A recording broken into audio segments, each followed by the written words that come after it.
Congress party का क्या plan है आगे, उसको लेकर के हम जनता के बीच हर प्रदेश में और यूनियन टेरिटरी में पहुंच रहे हैं। मैं मुबारकबाद देना चाहूँगा बिहार प्रदेश कांग्रेस कमेटी को और अध्यक्ष जी को कि इन्होंने यहाँ पर बहुत सुंदर शुरुआत पहले से ही की है, जिसका स्वागत आदरणीय खड़गे साहब ने किया था, और उसी को लेकर के ये 2 दौर का मेरे ख्याल से इनका यात्रा, भारत जोड़ो यात्रा, जो बिल्कुल राहुल जी जिस तरह से चल रहे हैं उसी हिसाब से चलते हुए इन्होंने वो मुकाम हासिल किया है। अब हाथ से हाथ जोड़ो यात्रा ये क्यों करनी पड़ रही है? क्योंकि देश के अंदर जिस तरह से विषय उठे हैं, यानी आज बेरोजगारी, यूं तो नरेंद्र मोदी कहते हैं सब चंगा सी, लेकिन देश के युवाओं को अगर पूछें तो आज 45 वर्ष में इतनी बेरोजगारी नहीं हुई जितनी बेरोजगारी अभी है।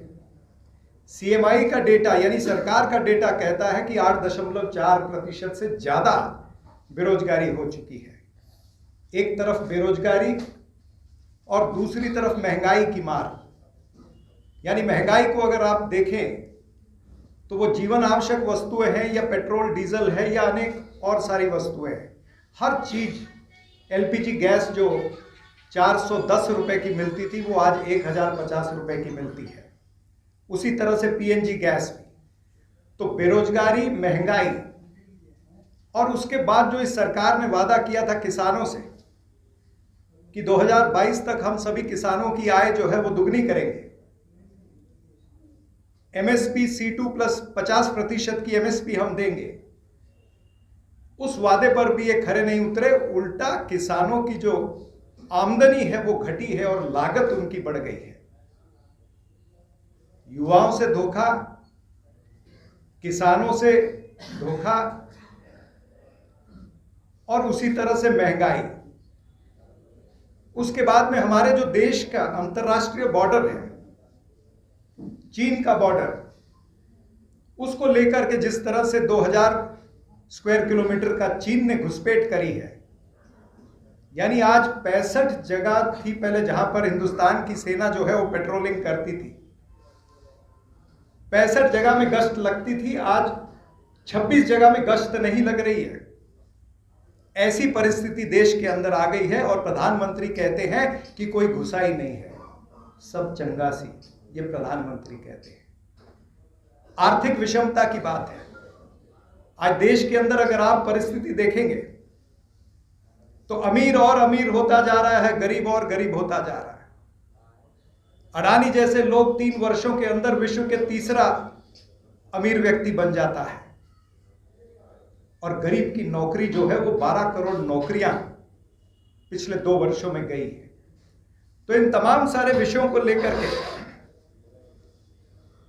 हाथ से हाथ जोड़ो यात्रा, और इन्हीं विषयों को लेकर के श्री राहुल गांधी जी जो 3900 किलोमीटर की यात्रा कर रहे हैं कन्याकुमारी से लेकर के कश्मीर तक, कल मैं उन्हीं के साथ में था नगरोटा जम्मू में। फिर वहां से आदेश हुआ कि पटना में जाकर के यहां पर प्रेस कॉन्फ्रेंस करनी है।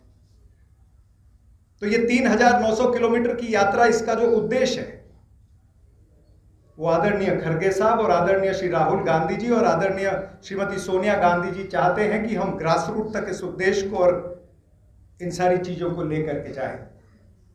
इस देश के अंदर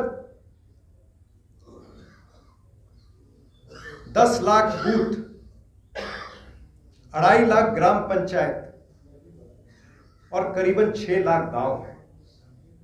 कांग्रेस पार्टी का कार्यकर्ता हर बूथ तक पहुंचना चाहिए, ये हाथ से हाथ जोड़ो अभियान का उद्देश्य है।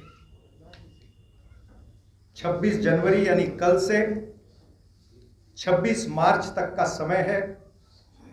सभी पीसीसी को ये कहा गया है कि वो उस तरह से यंत्रणा बनाए कि ये यात्रा और जो संदेश है, जिसमें राहुल गांधी जी द्वारा भेजे गए पैम्पलेट, उनका पत्र भी है, एक पत्र हम अभी यहां थोड़ी देर में रिलीज करेंगे। भ्रष्टाचार जुमला पार्टी का, उसको लेकर के घर घर तक हमको जाना है। और ये हाथ से हाथ जोड़ो अभियान क्यों जरूरी है? इसके ऊपर मैं 6 पॉइंट पर आपका ध्यान जो है वो केंद्रित करना चाहूंगा। महंगाई का मक्कड़ जाल तोड़ो, हाथ से हाथ जोड़ो, ये पहला विषय। जैसे मैंने आपको पहले बताया कि डीजल की कीमत जो पहले 50-55 रुपए का डीजल था वो आज 90-95 कहीं 98 रुपए का भी मिलता है। पेट्रोल जो 70 रुपए का था 2014 में, वो आज 98 रुपए कहीं है, कहीं पर 95 है, शतक पार करके भी आ चुका है। उसी के साथ साथ जीवन आवश्यक वस्तुओं पर जो जीएसटी लगा है, फिर वो चाहे दही है, पनीर है, लस्सी है, आटा है, सूखा सोयाबीन है, मटर और मुरमुरे भी नहीं छोड़े गए।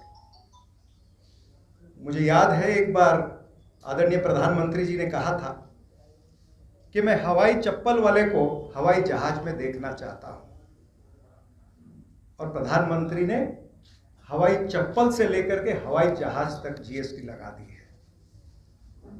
यानी आज पहनने की चीज हो या खाने की चीज हो या ओढ़ने की चीज हो, हर चीज पर जीएसटी है। आप अगर सस्ते होटल जो है, जहां पर गरीब व्यक्ति जाता है, 1000 रुपए का कमरा जिसका हो, उसे भी 12% जीएसटी लग चुका है। आपके टैक्सी, ओला, उबर जो शहरों में घूमती है, उसके ऊपर भी जीएसटी लगा है। ऐसे कोई वस्तु चप्पल से लेकर के हवाई जहाज तक छूटी नहीं है। पेट्रोल की जहां तक हम बात करते हैं, मैं आपको बताना चाहूंगा कि पिछले 8 वर्षों में इस सरकार ने पेट्रोल के और पेट्रोलियम प्रोडक्ट के जरिए से इतना पैसा कमाया है कि 29 लाख करोड़ रुपया ये सरकार के पास आया है। यानी मुनाफाखोरी, ये मुनाफाखोरी की सरकार